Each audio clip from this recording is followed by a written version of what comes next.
Adam Lerner, and today we are in Lightroom, and we're back in Lightroom to talk about some Lightroom tips and tricks. And I wanted to share with you guys some of the mentality that I have when I'm doing photo editing and black and white conversions specifically.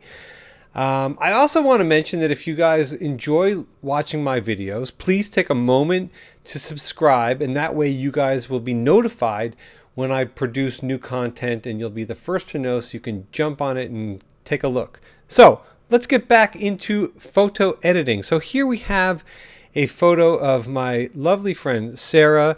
This was a shoot we did recently, and this is the image that's right out of the camera. Okay, this was shot with a Nikon D3S, and I believe this was the 85. And let's see if we can just get some info on that. Yep, 85 millimeter f2, 1/60th of a second, ISO 400. Okay, natural light, lovely.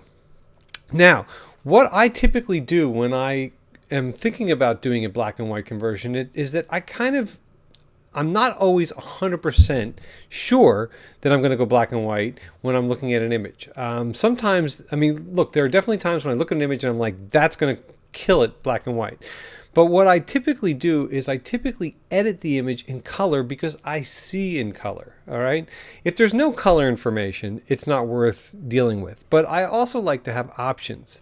And when I say there's no color information, if the image is really, really dark and really contrasty and the colors are just not there, then it's probably a good idea to go black and white. Now, this is an image that could probably go either way. It could probably be a really, really nice color edit as well as a black and white edit. So the very first thing I'm going to do is I'm going to get into my basic Lightroom editing tool, and I'm just going to do a couple of things here. I'm just going to use the Option key and click on the exposure.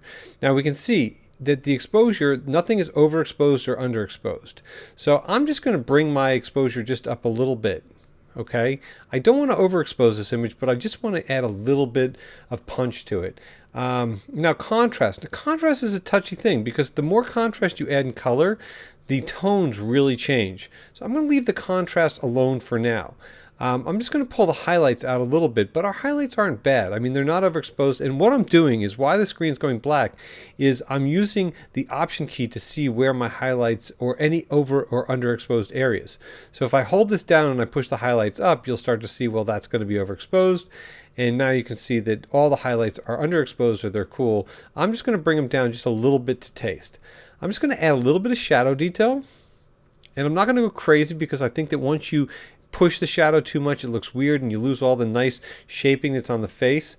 So I'm just going to bring up a little bit of shadow detail. I'm going to just add a little bit of whites here. Now, we can go either way with the whites, but I just tend, particularly in this, for kind of a beauty shot, I just want like a nice vibrant look over here.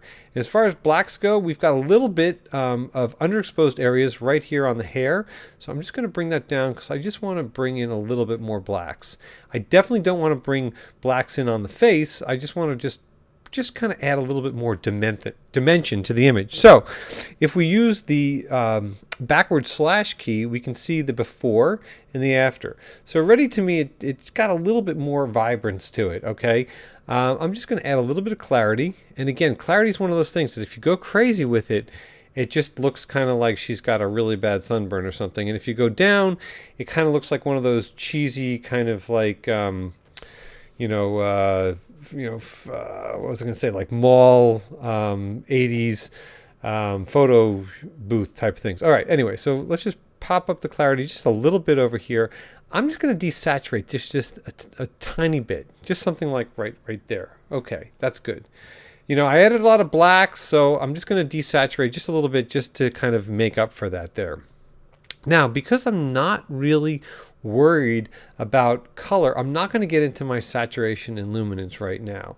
I am going to do some sharpening here, so we'll just grab this little piece of hair right here that's over her eye, and I'm going to hold down the Option key, and I'm just going to bring that up a little bit, And I'm looking in this navigator window here just to see how the grain structure is changing. I don't want to go too crazy because it also, if you over sharpen it, it also acts like clarity and it kind of boosts a little bit of those midtones, giving it what I feel is an unrealistic look. And then I'm going to keep holding down the Option key and I'm going to slide the masking up. I'm going to slide this up so that I'm only sharpening or masking the edge detail and not the textures. I don't want to sharpen the pores on her skin, but I do want to sharpen things like her eyebrows and her hair and edge details on her nose and her lips and stuff like that. Okay, so there we go. So again, let's look at the before and let's look at the after. Not a tremendous difference, which is cool, but it is a difference enough. Okay, so what I probably will do at this point, if I'm kind of liking my color exposure, I'm going to hit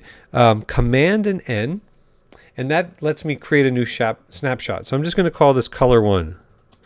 Okay, because that's my first color edit. But now what I want to do is I want to go black and white. That was the whole purpose of this, and there's where we're going to go. So I'm going to hit the V key, boom, and the V key converts it to black and white. You can also click on the treatment button right here and convert it to black and white as well. All right, now the interesting thing is watch what happens here. I'm going to go back to the color and look at the saturation into the HSL, okay? Watch what happens when I hit the V key.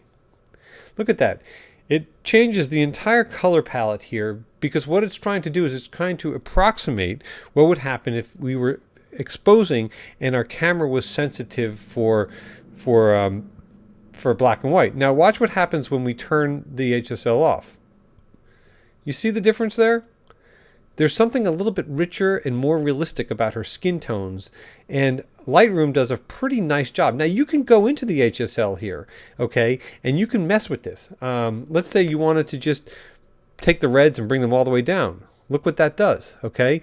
It's a little bit weird. So you got to think that all of the red areas, like the little bits of red in her skin and her lips, are going to be changed. And the same goes true that if you take the red areas and you blast them up, it's going to, overexpose those areas, or it's going to take too much red away, or add too much red, I should say. So you can fine tune all these kinds of things in here. You can know if the model had really, really blue or green eyes, you can do these kinds of adjustments in the black and white HSL to get some fine refinements there. I'm not going to really deal with it right now. I'm going to leave it like that. But what I have here now is I have a fairly good black and white, but I want this thing to punch more, okay? Now is when the time I'm going to add some contrast. And look at that. Look what's happening there, okay? We're going to probably go to about there. And I think that I will add some more highlight now, okay? And I'm just going to take my blacks. I'm just going to pull them down a little bit because I really want this image to punch. I'll add a little bit more clarity, and I don't want to go too much. So I'm going to actually take that clarity away. I'm going to keep it back where it was. Just going to give a look at this over here and see where we're going with it. And maybe just add a little bit of shadow. No, I don't think so. I think I'm just going to add just a tiny bit of exposure. And we'll just go to about there. Okay, so let's look at the before and let's look at the after. And I think the black and white is pretty solid. It's pretty crisp. I like black and whites that kind of have a silvery tone. I like those gradations of gray. I'm just going to create a new snapshot and I'll call this BW1. Cool. So we'll look at the first color edit.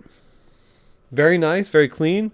We'll look at our black and white edit. Really nice, really clean as well. Now, if I wanted to maybe take this a little bit further, I could add some lens vignetting. And I like the lens vignetting. I mean, post-crop vignetting is cool, but lens vignetting kind of more approximates what your lens would do. So I'm just going to bring down the amount, and then I'll bring the midpoint down. And typically when I use lens vignetting, I have the amount at one increment and then the midpoint just a little bit further below that. Yeah, that's pretty cool. We'll just look at the before and after. Yep, she really definitely is popping off the screen over here in a really cool way. I mean, we can just go crazy with this thing if we want to, and we can bring it all the way down. And there is something nice about that, but it's probably a little bit too much. So I think I'm just going to bring it back kind of to about where I had it before, somewhere around there. Yeah, and I think that's actually pretty cool. So I just wanted to give you guys an introduction into a quick black and white conversion. Like I said, I typically will do my initial pass of my edit in color because I see in color. And then I'll take it into black and white and I'll take it a little bit further. My objective in black and white is not to create something that's so dramatically different. I still want to create something that I'm pleased with. I just want to do it in black and white. And often that entails making it a little bit punchier, adding a little bit more contrast, thickening those blacks. Black and white's all about contrast. So I'm pretty happy with that. So that's it for now. If you have any questions or comments, please leave them below. Don't forget to subscribe, and we'll see you soon. Thanks for watching my video. If you want to subscribe to my YouTube channel, just click the subscribe button that's located just beneath the video right here.